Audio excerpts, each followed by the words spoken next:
Hola, vamos a hablar en el día de hoy acerca del síndrome nefrótico. El síndrome nefrótico es un conjunto de signos y de síntomas que se caracteriza por la pérdida de proteínas en la orina superior a 3.5 gramos en 24 horas. Además de que se pierden las proteínas, como una de las proteínas fundamentales del plasma es la albúmina, hay una hipoalbuminuria, baja la albúmina en el plasma. También se pueden perder inmunoglobulinas, que son los anticuerpos, que son glicoproteínas, y esto hace de que el cuerpo sea más susceptible a las infecciones. Y por otra parte, en el síndrome nefrótico también se puede perder por la barrera de filtración que está dañada en el glomérulo, no solamente proteínas e inmunoglobulinas, también se puede perder una proteína que actúa como un factor anticoagulante, que es la antitrombina 3. Al perderse proteínas, como he mencionado, existe la posibilidad de que baje de una manera no deseada la presión coloidosmótica del plasma. Las proteínas ejercen una presión que es la presión coloidosmótica, que es una presión debido a las cargas que tiene la proteína que ejercen estas atrayendo el líquido al interior del espacio vascular. Como no se sostiene la presión coloidosmótica, se pierde líquido. El líquido escapa fuera a través de los capilares y este líquido que se extravasa se va a acumular en el tejido celular subcutáneo y en todas las partes laxas. Por lo tanto, la persona con síndrome nefrótico, uno de los rasgos distintivos es que tiene edema, tiene un aumento del volumen de la cara, el párpado, las manos, posiblemente no se pueda poner anillos en los dedos, las piernas, inclusive el abdomen. Y esto se debe a la pérdida masiva de proteína que, como mencioné, es mayor a 3.5 gramos en 24 horas. Un hallazgo muy típico del síndrome nefrótico es la hiperlipidemia, el incremento de los lípidos en la sangre. Es tanto así que en el síndrome nefrótico van a aparecer cilindros grasos en el análisis del sedimento urinario. Muchas veces podemos ver estos cilindros bajo el microscopio que le confieren una apariencia a esta estructura como si fuera una cruz maltesa, una cruz de Malta, y es bastante patognomónico del síndrome nefrótico. La enfermedad por cambios mínimos es muy frecuente en los niños, pero la glomerulosclerosis segmentaria focal, así como la nefropatía membranosa que ocasiona síndrome nefrótico, se tratan en estos tres casos con inmunosupresores, y dentro de los inmunosupresores uno de los más usados son los corticosteroides. El síndrome nefrótico, que generalmente se correlaciona un poco más con un peor pronóstico, es el síndrome nefrótico asociado con una enfermedad renal avanzada bajo condiciones crónicas. Por ejemplo, el caso de la nefropatía diabética es una de estas condiciones. Como te he mencionado, las causas del síndrome nefrótico pueden ser de diferente índole. Hay causas denominadas causas primarias. Las causas primarias corresponden alrededor del 80 al 90% de los casos, y estas causas primarias van a ser la enfermedad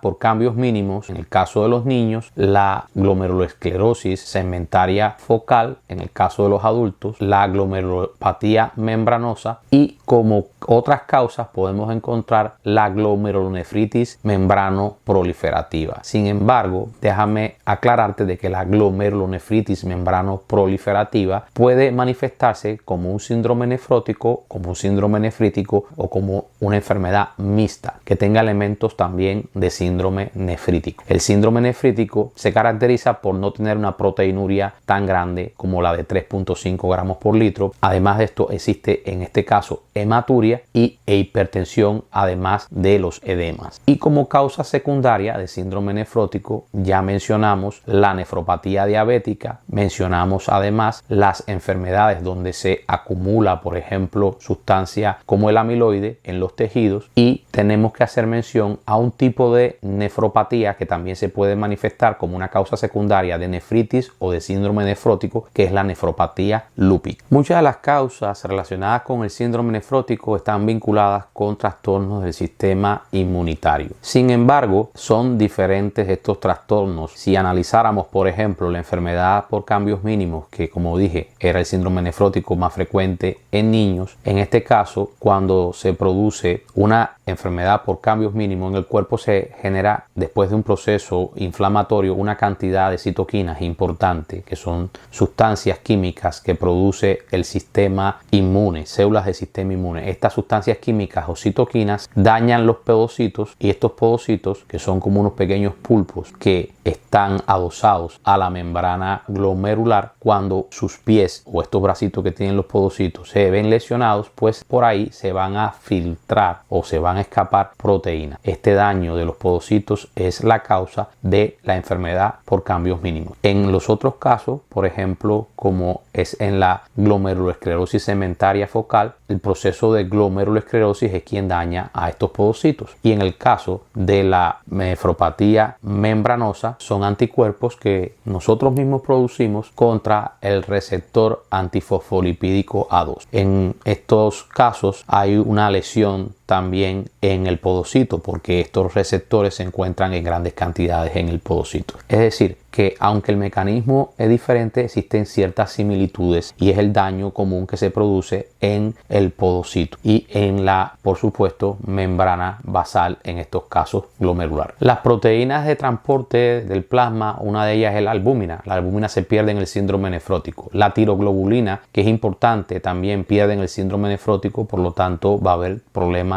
las hormonas tiroideas, y se van a perder proteínas que intervienen en el proceso de la coagulación de la sangre, como es el caso de la antitrombina 3, la proteína C y la proteína S. Cuando se escapan estas proteínas, ¿qué va a suceder? Que va a haber un estado de hipercoagulabilidad en el plasma, porque estas proteínas normalmente son anticoagulantes naturales. Al perderse también la proteína de unión de la vitamina D, no se va a poder transportar la vitamina D, por lo tanto va a haber deficiencia de vitamina D. Aunque tú ingieras mucha vitamina D, esta no podrá ser transportada. En el síndrome nefrótico hay retención hidrosalina, y en algunos casos la retención hidrosalina puede generar hipertensión, lo que no es muy severa, pero lo más preocupante es la retención de agua, que es lo que genera los edemas característicos. Y por otra parte, la pérdida de inmunoglobulinas hace de que aparezcan infecciones, fundamentalmente por estreptococo neumonía. Los pacientes nefróticos son muy propensos a este agente infeccioso. Y bueno, como había mencionado, todas estas son secuelas del daño de la membrana basal glomerular, que es una membrana importantísima para filtrar el plasma